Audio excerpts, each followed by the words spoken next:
आप सभी लोगों को नमामि नमन करता हूँ, वंदन करता हूँ। आज धम्म चर्चा में हम लोग चर्चा करेंगे चिंचा मानविका का। गत रविवार को जो हम लोगों ने चर्चा किया था वो मिगार के बासी भोजन करने की बात पर चर्चा की थी कि मिगार बासी भोजन खा रहा है, या ऐसा आरोप उसकी बहू जिसका नाम विशाखा था उसके द्वारा कहा गया था। बासी भोजन का मतलब यहाँ था पुराना भोजन, जो पुराने कर्म के कारण जो उसके पास संचित भोजन है उसका जो भोजन करता है उसे बासी भोजन यहाँ कहा गया था। और नया जो शरीर है, जो अभी शरीर जो वर्तमान में है, उससे कोई पुण्य का कार्य नहीं किया जा रहा है, इसीलिए वह बासी भोजन का बात वहाँ आई थी। मिगार के द्वारा बासी भोजन खाने की बात आई थी। इसके बाद हम लोग चर्चा यह भी कर चुके थे कि बुद्ध श्रावस्ती से वैशाली पहुँचते हैं, वैशाली से सुनसुमार गिरी जाते हैं, वहाँ 8वां वर्षावास बिताते हैं। सुनसुमार गिरी मतलब चुनार। वहाँ से भेष कलावन मिगदाव जाते हैं और वहाँ उन्हें आदर्श दंपत्ति नकुल पिता और नकुल माता से मुलाकात होती है। अब नकुल पिता और नकुल माता जब बुद्ध को देखते हैं तो बुद्ध को देखने के बाद उसे पूरा पकड़कर गले लगा लेते हैं कि पुत्र तुम कहाँ था, मैं इतना दिन से इंतजार कर रहा था, खोज रहा था, तुम आ नहीं रहे थे, तुम मिल नहीं रहे थे। यह वह भाव विभोर हो जाता है नकुल पिता और नकुल माता। इस पर बुद्ध फिर सांत्वना देते हैं। इसके बारे में चर्चा यह भी आती है त्रिपिटक में कि नकुल पिता और नकुल माता उसके पहले पुराने जन्म में गौतम सिद्धार्थ बुद्ध रहे थे, उनका पुत्र रहे थे, इसीलिए उसके दिमाग में ऐसी भावना आती है, ऐसा भी चर्चा मिलता है। लेकिन कुछ भी हो, नकुल पिता और नकुल माता बुद्ध से यह भी कहता है कि भगवान जब भी आप इधर आएं तो आप मेरे पास जरूर आएं। उसके बाद वह एक वर बुद्ध से मांगते हैं कि मैं अगला जन्म भी चाहता हूँ तो पति पत्नी के रूप में चाहता हूँ कि हम लोग दोनों का दाम्पत्य जीवन आगे भी इसी तरह से गुजरे, अगले जन्म में भी हम पति पत्नी एक साथ हों, क्योंकि हम लोग कभी एक दूसरे से झगड़ा नहीं किए हैं, कभी हम लोगों ने एक दूसरे को डांटा तक नहीं है। तो ये नकुल पिता और नकुल माता का वर्णन उसमें मिलता है। उसके बाद बुद्ध वहाँ से कौशाम्बी जाते हैं और 9वीं वर्षावास यहीं बिताते हैं। कौशाम्बी जाते हैं।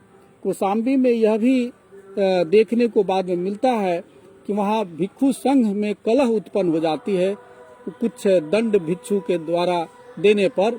तो वह कलह को शांत करने का बुद्ध प्रयास भी करते हैं, लेकिन वह कलह शांत नहीं होने के कारण बुद्ध वहाँ से फिर चल देते हैं। और वहाँ से चलते हैं तो घोषिता राम जाते हैं, वहाँ से बाल लोनकार गांव था वहाँ पहुँचते हैं, और वहाँ से प्राचीन वंशदाय था, वहाँ से चारिका करते हुए पारिलेयक वन पहुँचते हैं और 10वां वर्षावास यहीं बिताते हैं।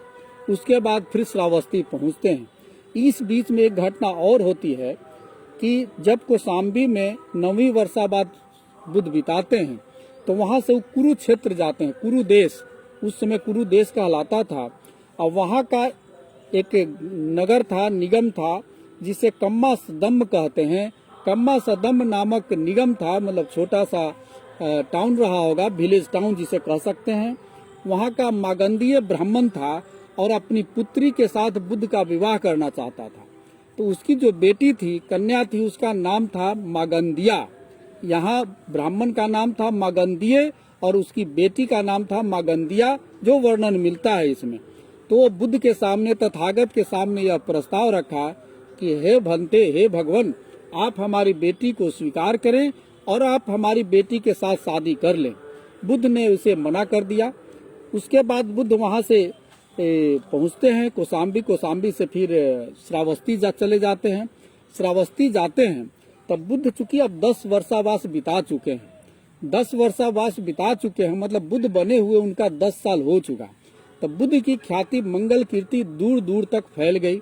दूर दूर तक फैलने के कारण बहुत सारे लोग ऐसे थे जो बुद्ध को ही दान देना चाहते थे, और बुद्ध के द्वारा जो स्थापित संघ था और उनके द्वारा जो धर्म की दीक्षा दी जा रही थी, धर्म की शिक्षा दी जा रही थी, उसके लोग अनुयायी बनते जा रहे थे, तो उसी संघ को दान देते थे।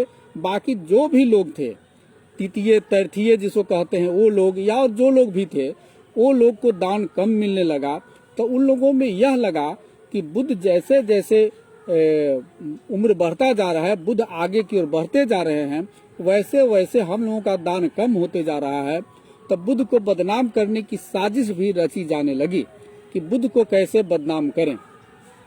तब बुद्ध को बदनाम करने की साजिश में ही चिंचा मानविका का नाम आता है।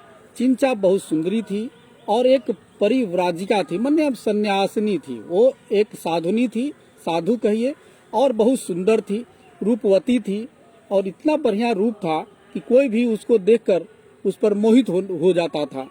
तो वह तीर्थी लोग जो थे, जो बुद्ध के अलावे जो लोग थे, जो सन्यासी, वो लोग यह चाहते थे कि कैसे हम बुद्ध को बदनाम कर दें। तो बुद्ध अगर बदनाम हो जाते हैं तो हमें जो दान नहीं अभी मिलता है वो बढ़िया से दान मिलने लगेगा और हमारा समाज में कद्र बढ़ने लगेगा। तो इसके बारे में, चिंचा मानविका के बारे में बहुत जगह चर्चा मिलती है, और इसके बारे में विशेषकर अट कथा में चर्चा है। और बुद्धचर्या जो महापंडित राहुल संकीर्तन ने लिखा है, उसमें चिंचा कांड लिखा है, उसमें इसकी चर्चा उन्होंने किया है। उसके बाद आप आगे देखते हैं तो जय मंगल अठ गाथा का एक लाइन है, तो उस लाइन में भी चिंचा का जिक्र आता है। और वो अठ गाथा में चिंचा के बारे में क्या कहा गया है, मैं थोड़ा सा उसे सार में बताता हूँ, बाद में मैं उसका विश्लेषण करूंगा। कत्वान कठ मुदरंग इव गभिनिया, चिंचाय दुठ वचनंग जनकाय मझे, संतेन सोम विधिना जितवा मुनिंदो, तंग तेजसा भवतु ते जय मंगलानी। मतलब चिंचा ने कत्वान कठ मुद्रंग, कठ कहते हैं काठ को, काठ का मुद्रा बनाकर वो ऐसा बनाई, यू गर्भिनिया, जैसे वो गर्भिणी दिख रही है, मतलब गर्भ उसके पेट में है, वो काठ ऐसा बांधती है कि ऐसा दिखे कि मेरा गर्भ है। कत्वान कठ मुद्रंग इव गर्भिनिया, ऐसा किसने किया? चिंचाय दुठ वचनंग जनकाय मझे, मतलब चिंचा का यह दुष्ट वचन, दुष्ट वचन मतलब दुष्ट वचन, चिंचा का यह दुष्ट वचन जनक, जनक काय मतलब जन लोगों, जहाँ सारे लोग थे उसके बीच में आती है, उसके बीच में चिंचा के द्वारा ऐसा आरोप लगाया जाता है। तब उस आरोप को बुद्ध ने कैसे जीता? संतेन सोम विधिना जितवा मुनिंदो, मतलब शांत कांड में उसकी हम चर्चा करते हैं।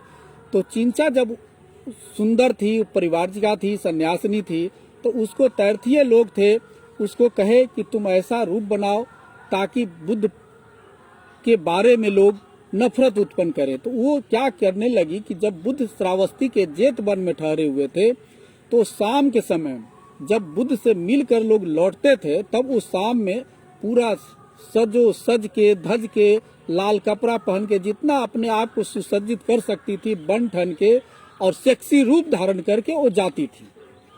और सुबह पर वो जाती थी, जेत वन के भीतर नहीं जाती थी, जेत वन के अगल बगल वो जाकर रात भर बिताती थी। फिर सवेरे में जब बुद्ध से मिलने के लिए लोग आते थे, तब फिर वहां से लौटने का वो नाटक करती थी, लौटने का दृश्य दिखाती थी। और लौटते समय लगता था कि रात भर उसे कोई परेशान किया है। इस तरह से वो अपना भाव भंगिमा बना लेती थी कि कोई उसे परेशान किया है। तो इस तरह से जब वो निकलती थी, अब जब जाती थी, उससे लोग सवाल करते थे कि तुम इस समय कहाँ जाती हो? तो कहती थी तुमको इससे क्या मतलब। फिर सवेरे लौट के आती थी तो उस समय भी लोग पूछे कि तुम इस रात भर कहाँ थी, क्या कर रही थी? तो तुमको इससे क्या मतलब, चिंचा बोलती थी। इस तरह से एक कई महीनों तक चला, करीब 4 महीने तक इस तरह से वो चिंचा करती रही। 4 महीने के बाद वो गुप्त हो गई, मतलब कहीं छुप गई, वो नहीं फिर आने लगी, नहीं जाने लगी। जब 8 से 9 महीना का समय हुआ तो 8 से 9 महीना का समय हुआ तो वो पहुंचती है। कहाँ पहुंचती है? जनकाय मध्य, लोगों के बीच में पहुंचती है। और वहां पर बुद्ध उपदेश कर रहे हैं जेतवन में। वहाँ कौशल राज प्रसेनजी भी हैं, प्रसेनजित भी हैं, और अनाथ पिंडिक भी है। साथ में विशाखा भी वहाँ बैठी हुई है, जो हम लोगों ने पिछली बार चर्चा किया था। ये सारे लोग बैठे हुए हैं और लोग भी बैठे हुए हैं। तो वहाँ जाकर वह कहती है, चिंचा बीच में वो गर्भ बनाई हुई है काठ का मतलब लकड़ी का गर्भ बनाकर वो कह रही है कि तुम तो सिर्फ अभिरमन करना जानते हो, गर्भ का उपचार नहीं करते। तुम्हारा गर्भ मेरे गर्भ में पलते हुए 9 महीने हो गए, अब गर्भ होने वाले हैं, इसकी भी तो कुछ व्यवस्था करो। इतने सारे लोग हैं, कौशल राज हैं, अनाथ पिंडिक है, विशाखा भी है, किन्हीं से तुम कह देते, ये बड़े बड़े उपासक हैं, उन्हीं को बोल देते, कम से कम ये लोग ये उपचार करने का मतलब गर्भ का बच्चा होने के लिए ये कुछ करते। ऐसा करने पर बुद्ध बोलते हैं, ऐसा जब वो कहती है बोलती है तब बुद्ध कहते हैं कि भगिनी, तेरे कहने की सच्चाई सिर्फ मैं और तुम जानते हो और कोई नहीं जानता।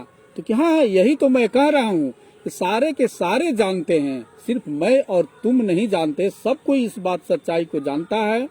तो उस पर जो भी वहाँ मनुष्य थे वो कहने लगा, धिक धिक कलमुखी कहीं की, तुम सम्यक संबुद्ध पर ऐसा दोष लगाती हो। सिर पर उसको थूकने लगा, जो भी करने लगा। फिर भी बुद्ध सब लोग को शांत किए।